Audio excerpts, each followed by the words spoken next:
Hello, everybody. Welcome back to my channel. This is Bukola's Corner. My name is Bukola, and today I'm back with the sequel of my previous video. So, without further ado, let's just get right into it.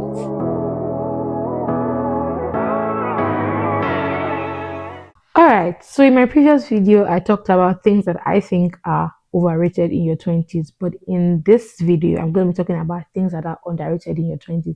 They are kind of related, but I'm just coming from a different angle. And again, this is my opinion, this is what I think, and this is what I would like to share with you guys. So the first thing, as you guys would expect, is a relationship with the Lord, a relationship with Jesus. I feel like in your 20s, this is the time to choose God. This is the time to prioritize you and God, prioritize a relationship with God. This is the time to face God like never before. In my previous video, I talked about people that they want to put off being in a relationship with the Lord. But I'm here to tell you today that this is the time in your 20s or whatever phase you are in. This is the time to pursue the Lord. The best time to pursue the Lord was yesterday, but the next best time is today. So pursue the Lord. This is the time to know God for yourself. Don't get carried away with whatever it is. Because if you do not have a strong relationship with God now, my dear, a time will come where life can life, and then you're just carried away by different things, false doctrines, false prophets. So this is the time to know God for yourself. It's time to know God for yourself. Also, this is the time to serve in your local church. This is the time to find a service unit and serve and make yourself useful in the kingdom. Serving in your local church helps you find purpose. This is the time for you to discover the things that you can do, explore talent, explore gifts, and use them for God in the house of the Lord. Again, and this is also the time to chase purity, a time to choose purity, sexual purity, moral uprightness, living in the righteousness of God and what have you. Another thing that I think is underrated in your 20s is choosing friendship over friend groups.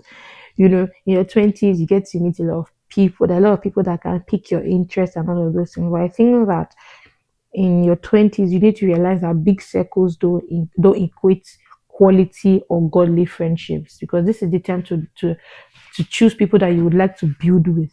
Choose friends that you feel can help you in your walk with God, help you physically, mentally, spiritually and otherwise. Be intentional. This is the time to be intentional about the people that you let into your life. I know that we talk about peer pressure, and a lot of people are like, oh, I've gone past that stage of peer pressure. Peer pressure stops in teenage years and all of that. I know. Let me tell you, it's one thing to avoid peer pressure, but another thing that we need to understand is the concept of rubbing off on people. Influence goes beyond pressure. Influence goes beyond pressure. We rub off on one another. If you are friends with people, some of their habits or some of their traits, some of their beliefs rub off on you, and vice versa. So the question to you this day is, what do you want to rub off on you?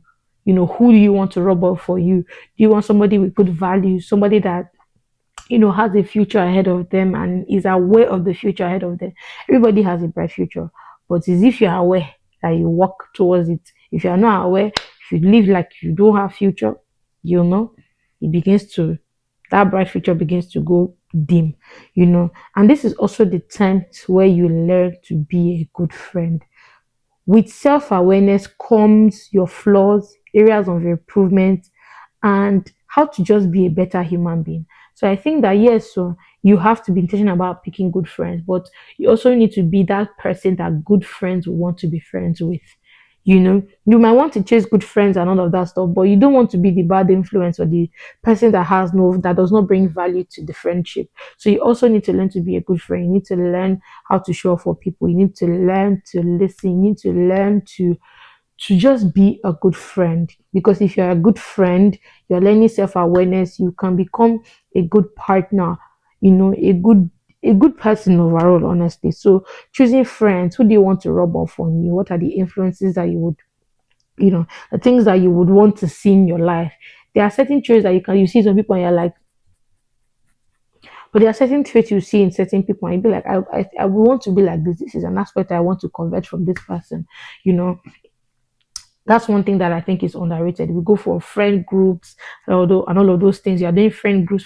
Yes, friend group. But how many people are actually your friend? How many of those people care about you? You know, you know exactly. So I also have a video on friendships as well. So you can go check that out for more context and all of that. The next thing I want to talk about that I definitely feel is underrated is being alone. See, being alone is underrated, especially in an era where I'm not, let me not jump the gun. Being alone is underrated. I'm not talking about being lonely. There's a difference. Being alone, learning to enjoy your company.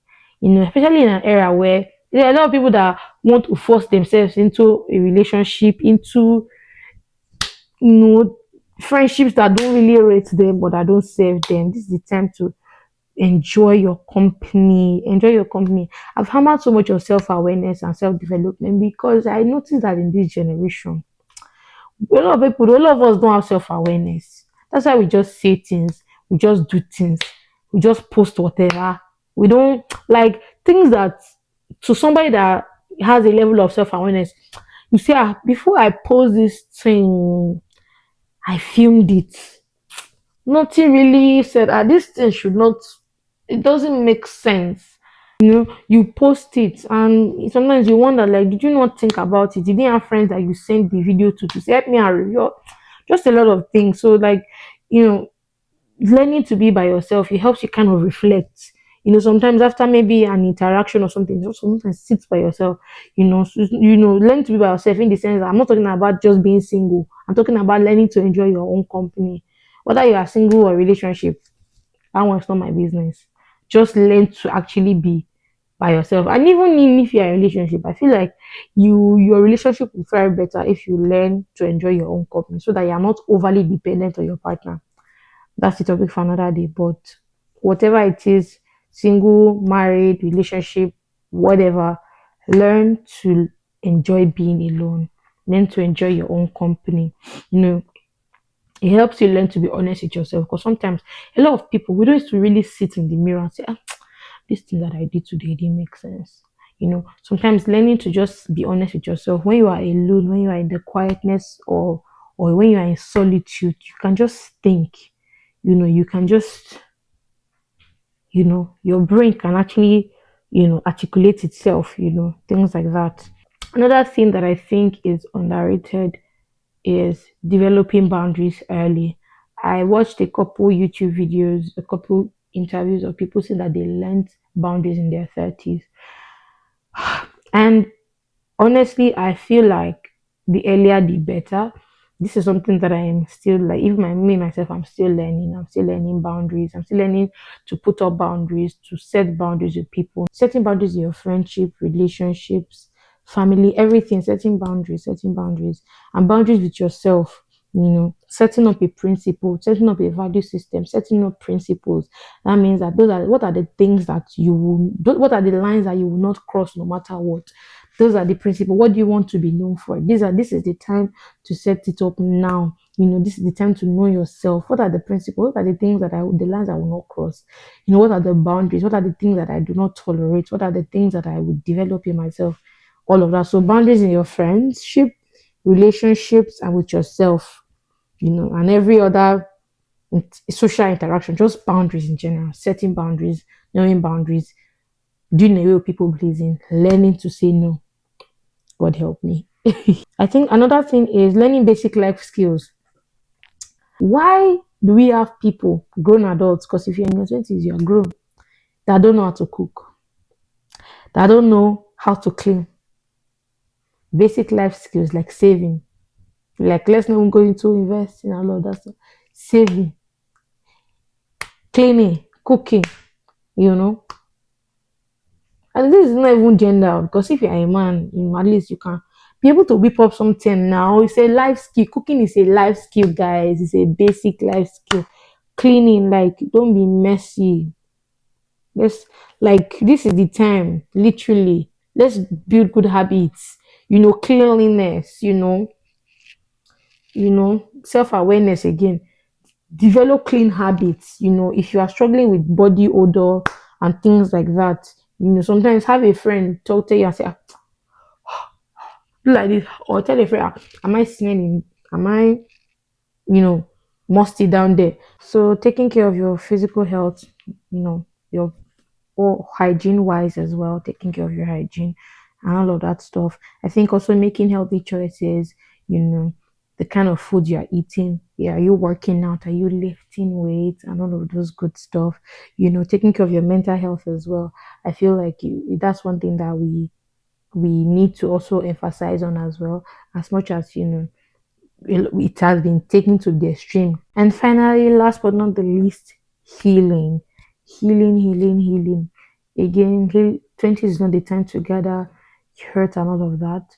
Even though I know that a lot of people have gathered, you know, gotten hurt, not of their own will or their own choices. Being whole early, it makes life easier for you. There are certain things you don't have to suffer, certain consequences you don't have to suffer if we just chose wholeness on time.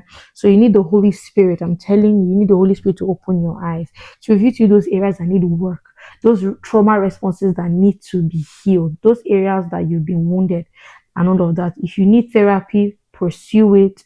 I recommend personally, if you're going for therapy, a Christian professional therapist, but that's just my opinion, simply because I feel like it just helps with the balance. You're getting a Christian perspective, but you're also getting professional help. So guys, I'll be ending today's video on that note. I hope you enjoyed this video. Please tell me what you think. What are the other things you think are underrated in your 20s? Let me know what you think in the comment section. Dislike this video, share, subscribe, and I hope to see you in my next video. Thank you so much for stopping by. I appreciate you, and I'll see you in my next video. Bye.